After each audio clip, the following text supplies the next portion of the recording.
Bob, good to see you, buddy. Yeah, good to see you Morning, too. Hunter. Good morning. All right, we're letting a few folks in here. All right. Everybody hear me? Give me a thumbs up, Kevin. All right. Well, first, I appreciate everyone joining us today. I've had the chance to speak to several of you over the past few months, and I think some of you have heard me say I tried to couch my comments over the past few months into things that I know and things that I don't know and things that I think. I can tell you that the first things I know, it's a much smaller subgroup than the things I don't know and the things that I think. And I'd ask that you kind of take my comments today in the context of those things. What I told you I know, what I told you I don't know, and what I tell you I think, because what is important as you guys write things in the media is that you take everything I said in the proper context, because you know that Razorback fans take what you say literally and run with it from time to time. And so I just ask for your help in that regard today. There's still many things that are unknown and still haven't been decided, and we're working through those hour by hour and day by day. And today's May 27th, and I think back to what everything looked like just 2 months ago, and I imagine 2 months from now what it will look like. And we will make better decisions as an industry the further we can get into the summer before we make many of those decisions. And as I know it has been for each of you, the past few months have probably been the most challenging of my career in college athletics, and there have been many tough decisions that have had to be made. And while many of those decisions were difficult, they were a little bit easier because they're made with the ongoing commitment that we have to the health and safety, first and foremost, for our student athletes, our staff, and then for Razorback fans. And I'm grateful during this time for the leadership of Commissioner Greg Sankey, Chancellor Joe Steinmetz, and our Board of Trustees. The most difficult part of this whole ordeal has been seeing the disappointment in our student athletes not being able to compete and finish up what they was shaping up to be a very competitive end to the winter and start of the spring sports seasons. But as we wrapped up the 2019-20 year, we began to look forward to 2021 and what was that going to look like. And thanks to the hard work of our medical team, our facilities and maintenance staff, many of our coaches, our athletic trainers, our strength conditioning teams over the past several weeks, we're prepared to welcome back many of our student athletes on June the 8th for voluntary workouts. And we have a plan it's customized to the state of Arkansas and the University of Arkansas. You will see varying plans across the country and across the Southeastern Conference. And we've relied on the medical experts and develop our plan and consult in consultation with the Arkansas Department of Health, our UA campus environmental health and safety officials, following the guidelines that were provided last week by the SEC Medical Task Force, and the ongoing guidance from many of our federal and state agencies. And just as in anything in athletics or in life, no plan can guarantee that anyone affiliated with our program will not contract COVID-19. What our plan was developed to do was to mitigate the risk of all involved and outline some protocols for working together efficiently and effectively when a diagnosis is made for both the student athlete and those they have come in contact with or a staff member. And our goal has been and continues to be to instill confidence in our student athletes, their parents, our athletic department staff, that they can return safely to campus. So today I thought I'd take you through some of the basic tenets of our plan, and I'd be happy to take some of your questions after that. But let's talk about the timeline first. As you know, the SEC presidents and chancellors, on the heels of the NCAA council decision, voted to allow student athletes to return to campus beginning June 8th for voluntary workouts. At the University of Arkansas, our plan will be admitted based on two criteria of phasing of our facility reopenings and the groupings of our returning of our student athletes. So on June the 8th, we'll enter phase one of our facility plan, and our student athletes will have access to weight rooms, athletic training rooms, and limited conditioning areas, which really means outdoor fields. At the same time, we'll welcome back student athletes in a group one, and I think there's a slide that you guys are going to see. So our first group of student athletes to return would be our fall sports student athletes: football, soccer, volleyball, men's and women's cross country, along with men's and women's basketball. That's second, and that would be on June the 8th. And that group does not include any of our incoming freshmen in each of those sports. Group two, June the 22nd, gymnastics, swimming and diving, men's and women's track and field, which makes up our winter sports.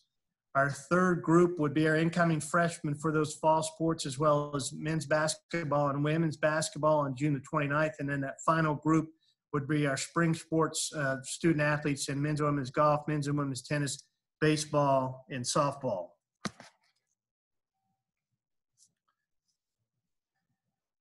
And based on the recommendations of the SEC task force and our student athletes, before they will be allowed to get into any of our facilities, they'll have to pass a physical exam. There'll be daily screenings for symptoms. There'll be a temperature screen. They'll be asked to maintain social distancing. They'll be asked to wear masks when entering and exiting the facilities. They will not be required to wear a mask while they're working out. There'll be scheduled workouts to manage the limited capacity that follow the Arkansas Department of Health guidelines. There'll be a coordinated entry and exit procedure to eliminate cross traffic. And each student athlete will be responsible for sanitizing their own individual workout stations. I'm sure many of you want to know about testing. We will not test all of our student athletes when they return to campus. That's following CDC guidelines. That's following the guidelines that the SEC Medical Task Force provided to us. We will be testing student athletes who are symptomatic, following our daily screening process, and those student athletes who are returning from any CDC identified hotspots. And that you will see that is one of the first differences between many of the SEC schools. There's some of my colleagues that they are testing every student athlete upon their return. We have decided, at the advice of our medical advisors, that's not the best course of action to proceed. So I think I'll stop right there, Kyle, and we can kind of get to some of the questions from the group. Okay, you bet. Bob, you want to lead us off? Come on, Bob. Okay. Hunter, how much interaction have you had with parents of, student athletes from all sports? And has anybody expressed safety concerns? Has anybody said, hey, I appreciate what you guys are doing, but I just don't feel comfortable having my kid back on campus yet? What's that process been like? Bob, last week we sent out a question and answer document to the parents of each and every one of our 465 student athletes. And then last Thursday night and last night, we had an hour Zoom call with any parents that wanted to join us to ask any questions that maybe we did not answer within the Q&A document. We probably had 150 parents between the two nights that participated in those Zoom calls. And I can tell you with great assurance that we didn't get any questions or concerns about student athletes from parents about returning their student athletes to our campus. I felt like the Q&A document and then these Zoom calls answered many of the questions. I think the parents of the majority of our student athletes have a great confidence in returning their sons and daughters to our campus. Were you surprised that nobody said, hey, I'm not quite ready to let my kid get on campus yet? Or how'd that make you feel? Well, I think if they're like me and they've had their children living at home for the past 7 or 8 weeks, 9 weeks, they're ready to get them out of the house. And I say that with some levity, Bob.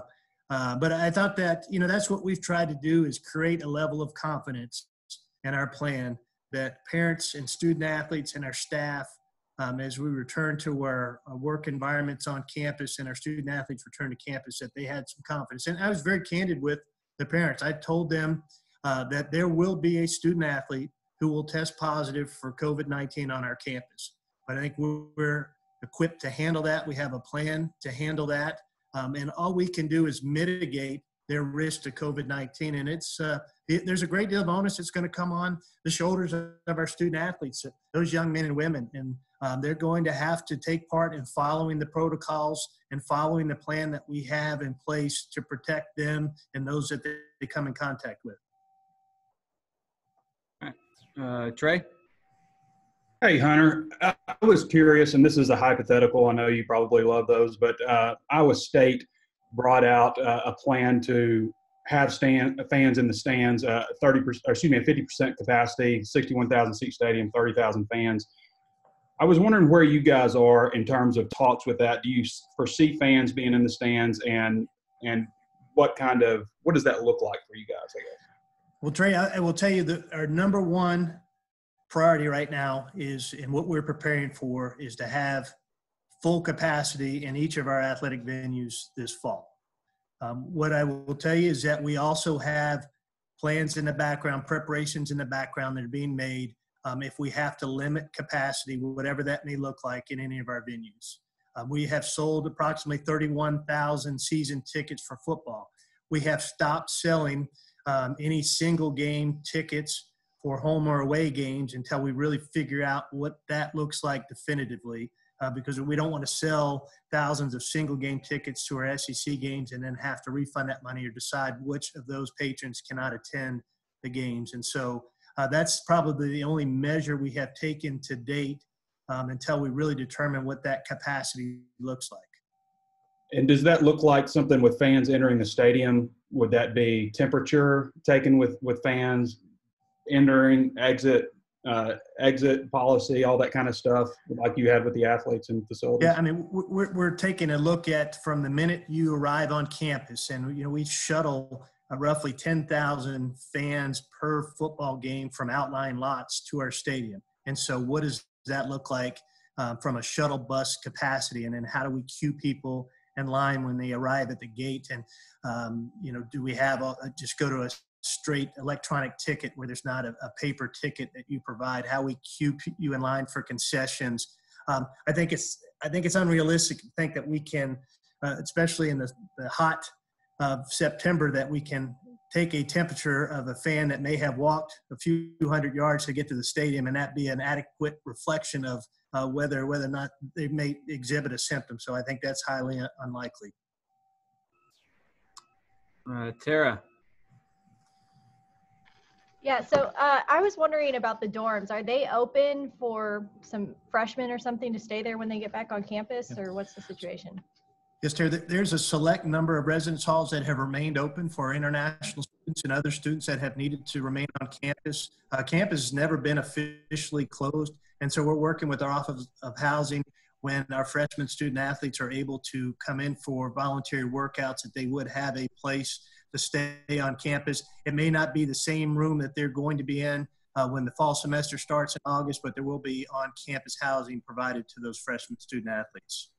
And then how do you think the SEC has handled this whole situation and opening things back up? I thought we arrived at a really good decision, and I credit Commissioner Sankey because we have 11 different states represented within the Southeastern Conference, and 11 states have been affected differently by this virus. And so to try to get 11 states and 14 schools on the same page, I can tell you was a challenge, but I think we arrived at a really good solution with this June 8th date to return to voluntary activities. Tom? Yeah, hey, Hunter, I'm curious about the lead up to June 8th. What takes place before June 8th? Any testing or any preventive measures what you look at before the June 8th opening? Yeah, sure. So our athletic trainers from those sports are in daily communication with their student athletes, and there's a daily screening process about their travels and who they have come in contact with, things of that nature. Many of our student athletes in those sports will start arriving back on campus next week and go through a very robust physical examination next week and have to be cleared to participate in any activity starting on June the 8th. And then we'll shut down all of our facilities on Thursday and Friday this week, and they will go through a very extreme disinfecting and sanitation process in preparation for our student athletes to return to campus and for some of our staff members to return to their work environments next week. Okay, and what do the numbers look like? I'm asking for football and specifically total number of guys who might be available to start working out on June 8th, and what will the workout groups be limited to in numbers?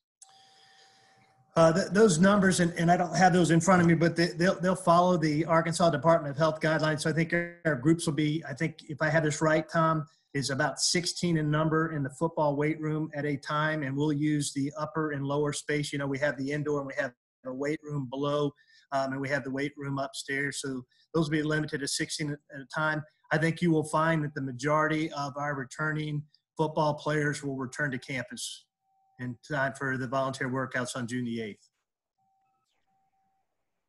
Hutch.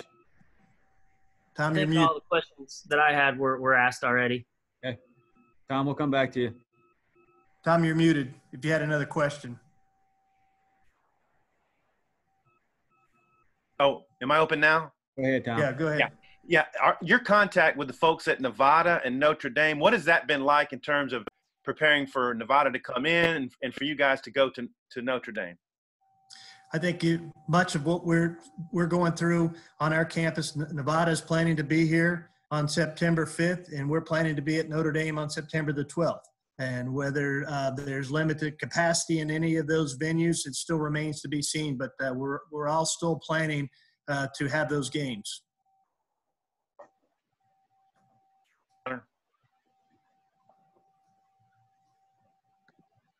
Brandon Marcello, you got any questions? Yeah, Hunter, I was wondering, as you go through this phase plan, are there any contingency plans, and what would it take for you to delay anything, if at all, if, say, a bundle of athletes were to be infected here in a couple or 3 weeks? Yeah, I mean, we're prepared to deal with individuals. And, if we have a mass outbreak, I mean, that will definitively change our plan. And that's the one thing about this plan. And it, quite honestly, we've been working on it for about 4 weeks, and it has probably changed every day in each of those 4 weeks. And it will continue to evolve and change and be fluid as the environment in which we're operating in evolves and changes. And so that's, what I told our performance team, which is our athletic training staff, our strength conditioners, our doctors, that what we have to be over the next 2 to 3 months, we have to be very flexible, we have to be very nimble, and we have to be able to adjust on the fly. And we've got to have a sense of humor because things change on a regular basis, and we're used to having things a certain way in college athletics and not adjusting to change very well. But our environment is changing, and it's changing every day. Bobby. Hey, Hunter, is there a date that you guys have set in mind that you may, okay, we can only allow this many people in the stadium? I know you mentioned that you've cut off single game tickets, but is there a date for the entire season, or is this going to be kind of a fluid deal? What we have decided to discuss as an SEC leadership group is that we want to get as far into the summer as we can to make decisions about the capacity in our venues and the start of the season and things of that nature. I think you can back up roughly. We think we need 6 weeks to appropriately prepare our student athletes for a football season. So if you back up 6 weeks from September the 5th, that we've got to have some decisions made by early to mid-July, I think, on what our season looks like. No, I was kind of asking more specifically about people in the stands. Is that something that can be decided 14 days out, or do you think you need more notice than that? Yeah, I think we can have some flexibility with that piece. And, obviously we've got to allow people to make plans, so if you're going to have let's say if we had a limited capacity, and whether it was less than the 31,000 season tickets we have sold, we're going to have some type of system where we allow a certain number of those 31,000 season ticket holders into the venue on September 5th. And so I think you've got to give a couple of weeks notice. We don't have a definitive date, Bobby, ironed out on that, but I think, you've got to have some decisions made in the early part of August in regards to that. Okay, thank you. Let's see here. Bob, do you have any more? Yeah, Hunter, you kind of brought up how the student athletes, have to take the guidelines seriously. How confident are you that, people that young are going to be able to deal with the kind of restrictions that you guys are going to require of them in terms of social distancing, maybe wearing masks and things of that nature? It will be a challenge, but I think probably what has been a bigger challenge is what they have experienced over the last 8 to 10 weeks. And I don't think any of those young men and women want to go through another period where they're not able to do what they love, and that's to practice and play their sport. And but we're going to have some educational sessions with them, and the social distancing piece, it just can't be when we have a watchful eye on them in our campus venues. They've got to take some responsibility as young adults outside of our venues when they go back to their apartments and they go to their social settings. And that's an age that we all were at where you feel somewhat invincible when you're 18 to 22 and 23. But what they've got to take some responsibility is not just for themselves, but the people that they are around. And so it's going to be take a yeoman's effort on our part to educate them. But at some point in time, it's going to take an effort on their part to realize that, hey, we're doing this so that you don't go through what you just went through during the last 8 to 10 weeks. And then with the basketball, I know obviously they missed out on spring and summer workouts where the coaches could be with the players. Are they going to be able, when these kids get back on campus, basketball specifically, are the coaches going to be able to have some interactions with them in terms of supervising workouts and doing individual things? Not during the month of June, Bob. That was all voluntary workouts. So their strength coaches could be present for safety measures, but their coaches cannot be present. There can't be any workouts on the court, on the field, et cetera, with their coaches present during the month of June. This is all voluntary workouts. It's really just strength conditioning right now. Great shot. Hunter, what's been the reaction of the head coaches when you've talked to them about the plans that you have put in place for bringing the student athletes back on campus? I think they've been very appreciative of the level of communication throughout this process. They have participated in the development of these plans. They understand the phased approach, and the only date that is definitive right now, Trey, is that June the 8th date, because that's when we know the activities can start. And why we phase these in 2-week increments is we want to make sure that we have that process correct and that we learn from what happens from June 8th to June the 12th, and then that we can make that better when that next group comes in on June the 22nd. But that June the 22nd could move up or it could move back based on how those first couple of weeks go. So that's why I said we have a plan, but the only date that's definitive right now is that June the 8th date. The other dates have some flexibility in them. And then also, is there still no plans to furlough any employees of the athletic department? That's correct. That's correct. The athletic, there's not been a member of the university staff, and remember, we're part of the university, we're an auxiliary, and so we will follow the lead of the university in regards to anything that happens with our faculty and staff, because we're part of the university staff, Trey. But there has not been anyone that has been furloughed. There's not been any salary adjustments to any of our staff members to date. Otis, do you have any?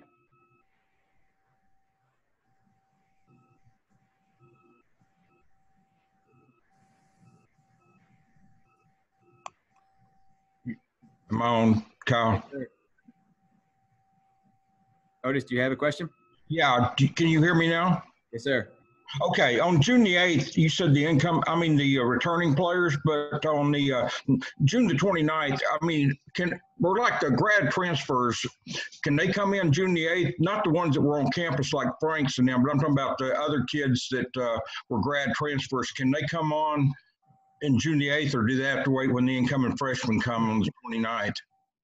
Yeah, Otis, that's a great question. And so the decision to hold freshmen back until the 29th, that was really a decision that I made because it's hard enough to make an adjustment from being a high school senior to a freshman to a college campus. And I didn't want that adjustment to be why we were working through our plan on June the 8th, and where you didn't have an opportunity to work with your coaches and develop relationships with your coaches. And so the transfer student athletes have been through that experience, whether you're a grad transfer or just a transfer. You've been through your freshman year. You've been through that experience. You're more mature. And so our transfer student athletes will be able to come in on June the 8th because I just feel like there's a different level of maturity, and they've been through that adjustment of being a college student already. Okay, on the freshmen who came in at midterm, can they come in on June the 8th, Hunter? They can, yes. Okay. They've been through that adjustment.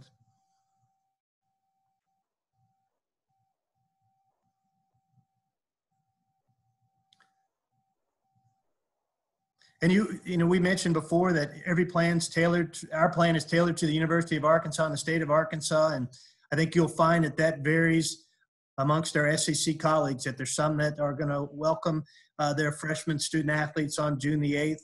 I made a decision. I'm the father of one former student athlete, one current student athlete, and understand the adjustment period for a young man or a young woman, and I just think it was the right thing to do to push that back to June the 29th. Cliff? Hey, how you doing? Thank you for doing this. I'm Cliff Brennan with the AP. Nice to meet you. Hey, Cliff. Nice to meet you. Yeah. So I just have a couple of things. Where will the tests come from, and how often do you plan to test? Again, we will be able to test our student athletes at the Pat Walker Health Center on campus. Now, we're not planning on testing all of our student athletes when they arrive back on campus. We will test after a rigorous screening process that happens on a daily basis, any symptomatic student athletes or student athletes who are returning from any of the CDC-identified hotspots across our country. Otherwise, we have been advised that while testing is important, testing this group of student athletes when they arrive back on campus, it may not be the right course of action. Okay, and then the other thing is, what kind of changes do you foresee just for athletes, just on a day-to-day basis, just like coming to practice, leaving practice? How do you see that aspect of things being different for athletes? Well, I think the first thing we're just trying to get through is that those first couple of weeks of workouts, Cliff. But I think what you will see different for athletes is they're working out, especially when let's take football. They're used to working out offense together, defense together in large groups of sometimes as close to 50 guys. They're going to be in smaller subgroups of about 16. They will enter the building through one direction. They will exit to another direction. They will not have access to their locker room initially or to the student athlete lounge. We're working on a way to provide laundry service to them. Their meetings will be held through Zoom as they have been to date for the last 8 or 9 weeks. They'll go back, so they'll come in and work out, do their conditioning, and then they'll go back to their apartment or their residence hall and have Zoom meetings with their coaches. And so there's a lot of differences for our student athletes right now. I mean, you're part of a team, and I think it's our coaches are going to have their work cut out for them to really make these young men and women as a return to continue to feel part of the team, because it's going to be, at least early on, there's going to be very few instances where you're together collectively as a team. I'm not sure Nate can, his audio situation. Nate Allen, can you hear me?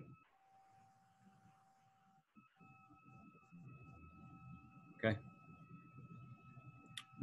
Trey, do you have any more? Trey Biddy? Yeah. Hunter, I was wondering, at some point this summer, before fall camp starts, would you like to see a ball introduced to the players, so they, not pads and helmets and all that stuff, but just a ball so they can run plays and I guess due to the lack of having a spring? Absolutely. I mean, all of these games are played with balls, and when you just talk about football, basketball, soccer, volleyball, I mean, at some point in time, you've got to be able to have access to that piece of your game to really hone your craft. Mm-hmm.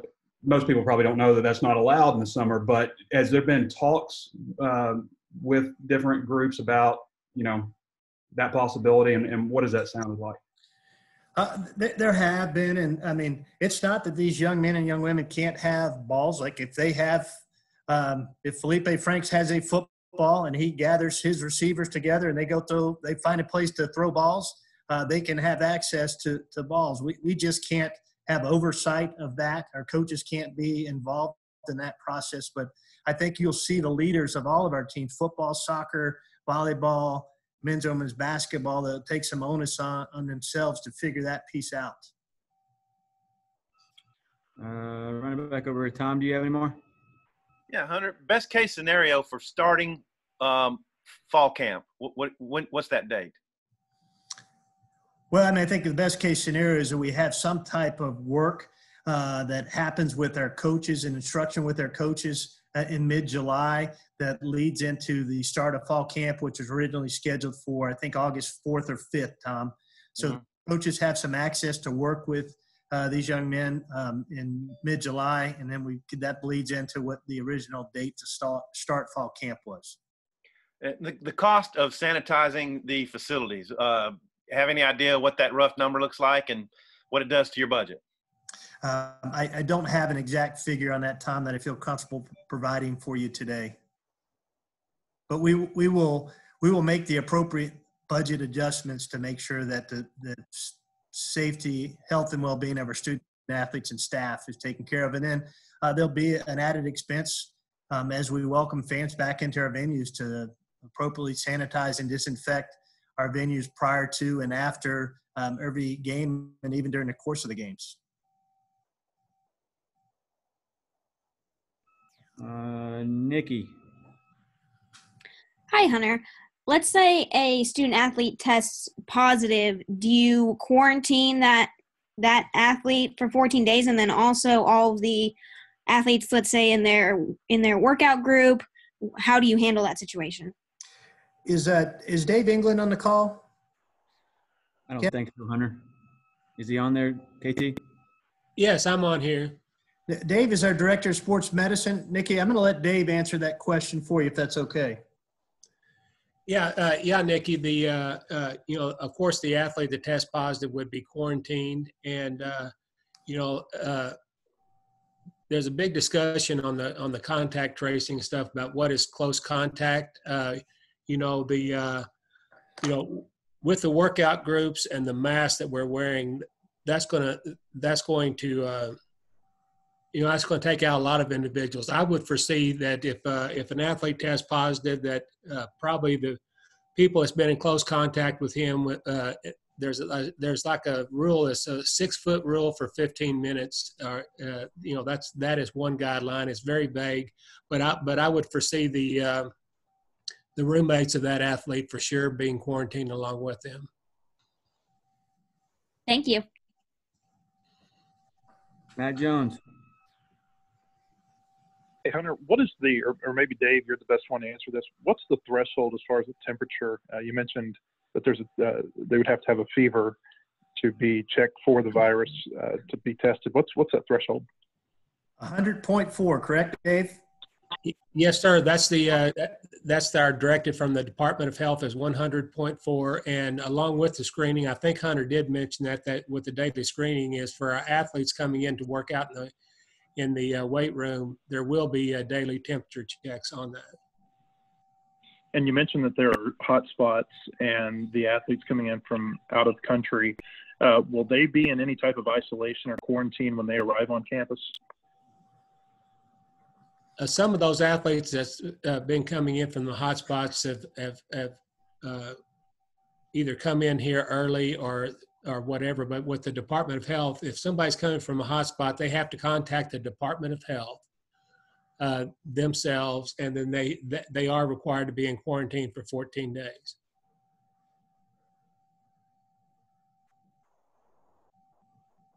And then, Hunter, I wanted to ask you too about you mentioned that you've sold 31,000 season tickets right now. Does that include student tickets, and how do you address how many students you can let into the facility in addition to whatever season tickets you've sold? Matt, that does not include student season tickets. We generally start that student pass campaign in August when our students return to campus. And so I think we'll have a pretty good gauge on what that looks like, what the attendance looks like, the capacity could look like by the time we get around to selling the student access passes. So that number does not include those passes. And obviously, if our students are on campus, which they are expected to be this fall, we will make accommodations to have a certain number of students in our athletic venues to support our student athletes.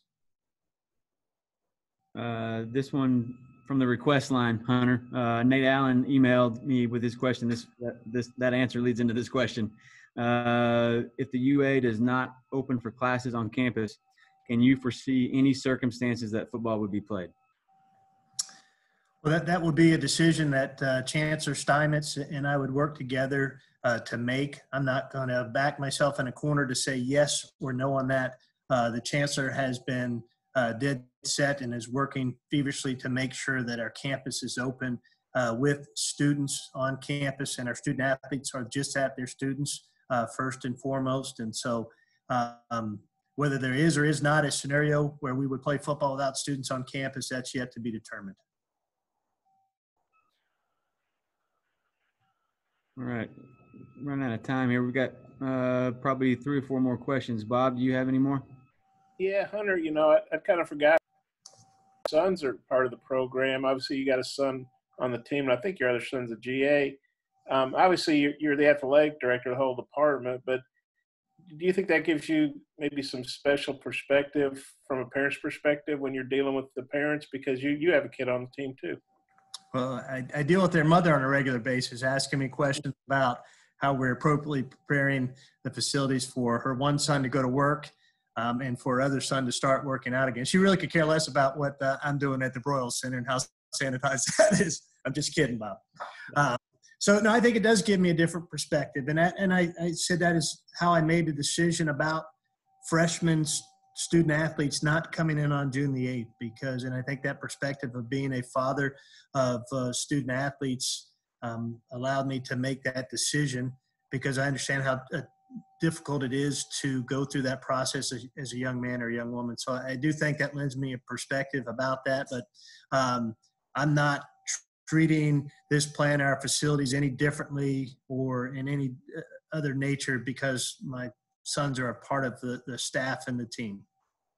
And then, you know, you mentioned you guys haven't had to do any pay cuts or furloughs or anything. A lot of schools are doing that, even big schools like I know Missouri, Iowa State, and some others, I'm sure. What do you think's been the key to you guys not having to do that? And thus far, at least, how good do you feel that Arkansas hasn't had to go to those extreme measures? Well, we've done a great job, and those that came before me, in putting some money aside, both within the foundation, within a department, putting reserves aside to cover any shortfalls that we may have in this current fiscal year. I mean, the baseball program at most schools does not generate revenue. Our baseball program generates a significant amount of revenue through ticket sales, concessions, sponsorship sales, et cetera. So, you know, we've been able to overcome some things, mainly because of the reserves. Now, we have a balanced budget that we submitted and that the Board of Trustees approved last week, but that balanced budget does include a full football season and a full basketball season and a full baseball season. So if those don't happen, we're going to have a revenue shortfall that we're going to have to account for.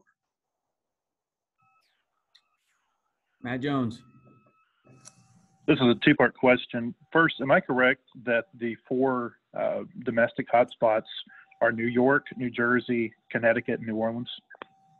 That's correct. And how do you, so say like a city like New Orleans, is there a certain radius outside of the city that you have to account for? And then in those 3 states, is that more geared toward the New York metro area, or is it a statewide issue? Matt, that's a great question. We have some student athletes. We have some football players that are from New Orleans. I think Dave England mentioned a couple of those guys have already made their way back to the area. They've reported their arrival to the Arkansas Department of Health, and they're currently under their 14-day quarantine period. And so I don't know if there's a radius, that's a great question, around the city of New Orleans that would exclude you from that right now. Unless, Dave, you've got any more to add to that.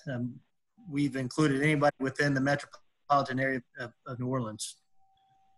Right, Hunter. We, to answer that question, we had a classic example of that. We had somebody that actually lived a little bit outside New Orleans, and that's a decision that the Department of Health makes, is that if we think they're coming from a hotspot, we contact the Department of Health, and then they make that decision.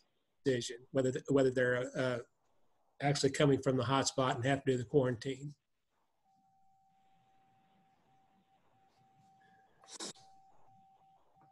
All right, we got time for maybe two more here. Let's see here. I'm gonna open everybody up here, and if you've got one, let me know. Yeah, I'll jump in. Just Hunter, you mentioned the inevitability of a student athlete testing positive. What is your confidence level that a season could continue if that happens, especially for teams with much smaller locker rooms than football?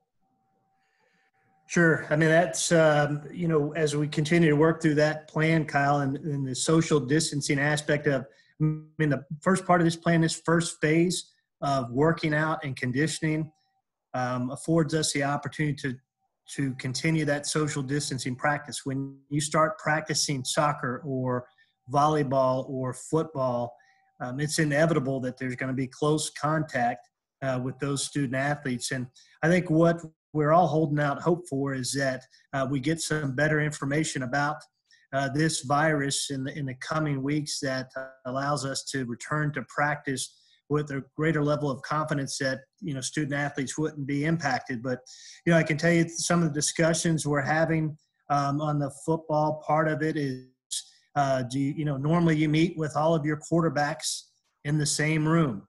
Does that continue? Do you continue to meet like that? Do you go to Zoom call meetings, or do you have your first string quarterback meet with, and then the second string quarterback meets, and then the third string quarterback meets, so they're not in there together? Because what you don't want to have happen is the Friday before a game that your starting quarterback tests positive, and then because of his close contact with the second string and the third string and the fourth string quarterback, that you don't have a quarterback to put out there. So it's changing the way our coaches in all of our sports think about how they meet and interact with student athletes, and even to a point where how they may practice moving forward. All right, that's going to wrap us up. Hunter, I appreciate the time. Thank you all very much taking the time out today to ask questions. If you need anything from us, please let us know. We'll hopefully see you all soon. Thanks, everyone.